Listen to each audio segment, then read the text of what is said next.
বিশ্ব অলিম্পিক দিবস উপলক্ষে রবিবার ত্রিপুরা অলিম্পিক অ্যাসোসিয়েশনের উদ্যোগে সকালে রবীন্দ্র ভবনের সামনে থেকে র্যালি অনুষ্ঠিত হয়।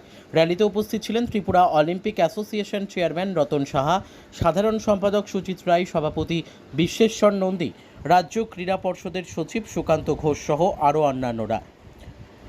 মূলত খেলোয়াড়দের আরও এগিয়ে নিয়ে যাওয়ার লক্ষ্যকে সামনে রেখে এবং আসন্ন অলিম্পিক প্রতিযোগিতায় যাতে রাজ্যের খেলোয়াড়রা অংশগ্রহণ করতে পারে সেই লক্ষ্য নিয়েই আজকের এই বিশ্ব অলিম্পিক দিবসের র্যালি।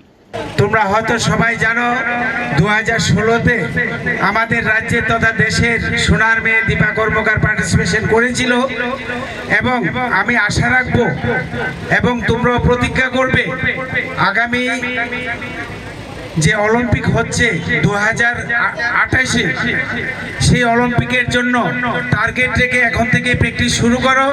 যারা প্রশিক্ষক আছেন, কোচেসরা আছেন, ওনাদের প্রতি আমার বিশেষ অনুরোধ থাকবো আপনারা ওইভাবে প্রিপারেশন নিয়ে প্ল্যান প্রোগ্রাম নিয়ে গভর্নমেন্টকে জানিয়ে তারপরে আপনারা আপনাদের প্র্যাকটিস স্টার্ট করেন। 2028-এর অলিম্পিকে আমি দেখতে চাই দ্বিতীয় দীপা আমাদের রাজ্যের তথা দেশের হয়ে অলিম্পিক খেলতে যাচ্ছে।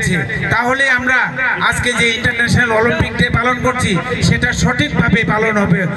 Bureau report, news daily Bharat.